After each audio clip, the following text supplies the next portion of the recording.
10 estrategias de manipulación mediática por Sylvain Timsit.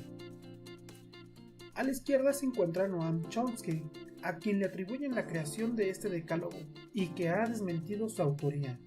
A la derecha se encuentra Sylvain Timsit, quien es el verdadero creador de este decálogo, ya que por medio de internet de los años 90 lo presentó en un blog. La difusión se debió a que usuarios le atribuyeron a Noam Chomsky la creación de este y que le daría impulso por su prestigio como lingüista y filósofo y activista. Entendido y aclarado este error, les doy la bienvenida a De mí y de todos. Punto 1. La distracción.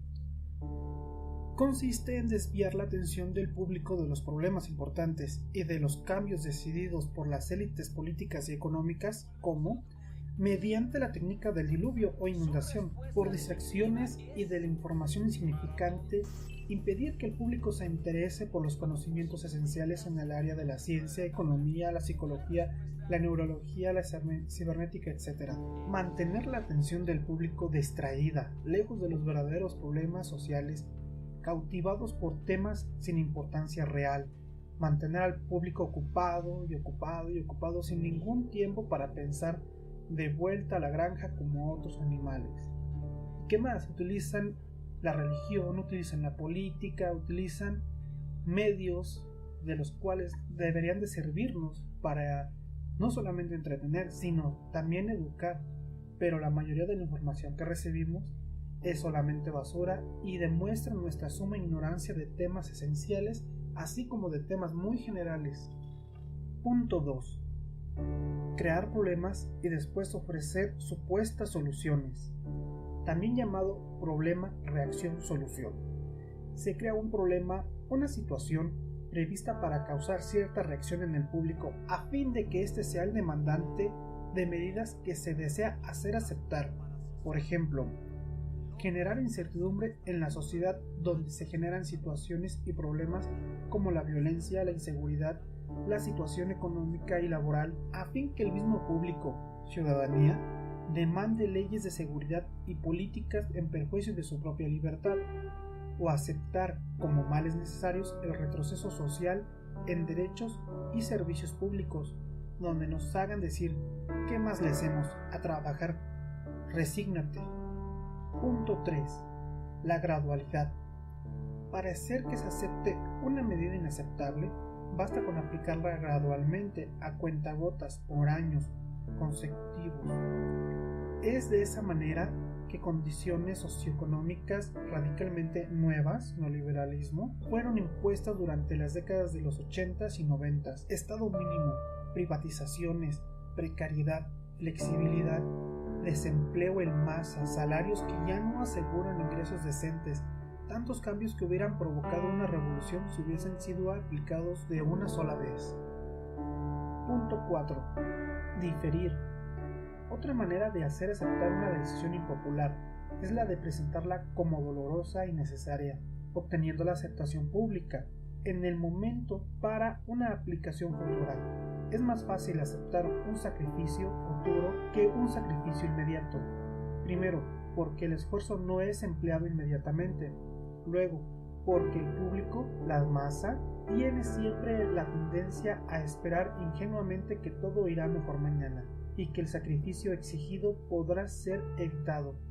Todo esto da más tiempo al público para acostumbrarse a la idea del cambio y aceptarla con resignación cuando llegue el momento.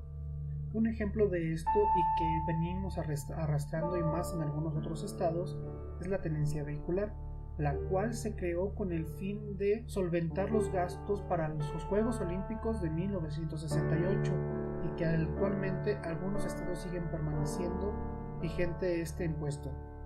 También recientemente recordemos las palabras de nuestro presidente que dice: o reforma energética o cerramos escuelas.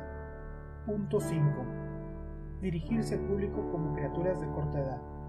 La mayoría de la publicidad dirigida al gran público utiliza como discurso argumentos y personajes y entonación particularmente infantiles, muchas veces próximos a la debilidad mental, como si el espectador fuera una criatura de poca edad o un coeficiente mental bajo. Cuanto más se intente buscar engañar al espectador, más se tiende a adoptar un tono infantil. ¿Por qué?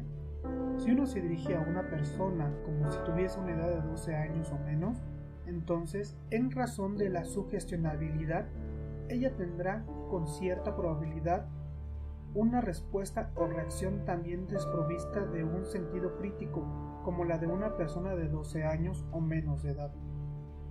Punto 6. Utilizar el aspecto emocional mucho más que la reflexión. Hacer uso del aspecto emocional es una técnica clásica para causar un cortocircuito en el análisis racional y finalmente al sentido crítico de los individuos. Por otra parte, la utilización del registro emocional permite abrir la puerta del acceso al inconsciente para implantar o injertar ideas, deseos, miedos y temores, compulsiones o inducir comportamientos. Punto 7. Mantener al público en la ignorancia y mediocridad. Hacer que el público sea incapaz de comprender las tecnologías y los métodos utilizados para su control y su esclavitud, medios electrónicos como la radio y la TV, actualmente invirtiendo en redes sociales, buscando simpatizar con las masas. La calidad de la educación dada a las clases sociales inferiores debe ser más pobre y mediocre posible, de forma que la distancia de la ignorancia que plantea entre las clases inferiores y las clases sociales superiores sea y permanezca imposible de alcanzar para las clases inferiores. Y aquí se entiende más el por qué cerrar escuelas en lugar de bajar a salarios altos de funcionarios públicos de alto nivel. No es otra cosa que se busca mantener a las clases sociales inferiores en ese nivel.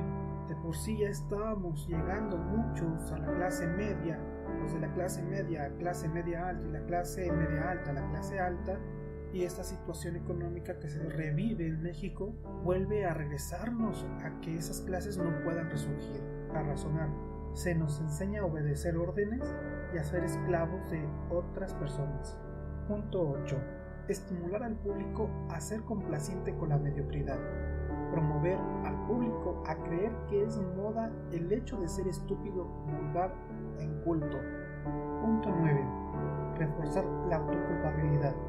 Hacer creer al individuo que es solamente él el culpable por su propia desgracia, por causa de su insuficiencia, de su inteligencia, de sus capacidades o de sus esfuerzos.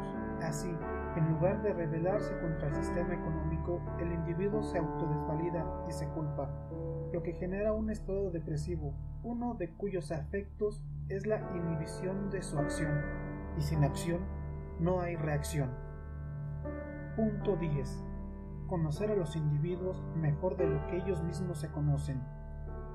En el transcurso de los últimos 70 años, los avances acelerados de la ciencia han generado una creciente brecha entre los conocimientos del público y aquellos poseídos y utilizados por las élites dominantes. Gracias a la biología, la neurobiología y la psicología aplicada, el sistema ha disfrutado de un conocimiento avanzado del ser humano, tanto de forma física como psicológicamente.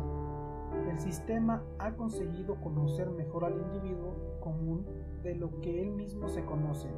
Eso significa que en la mayoría de los casos el sistema ejerce con mayor control un gran poder sobre los individuos, mayor que el de los individuos sobre sí mismos.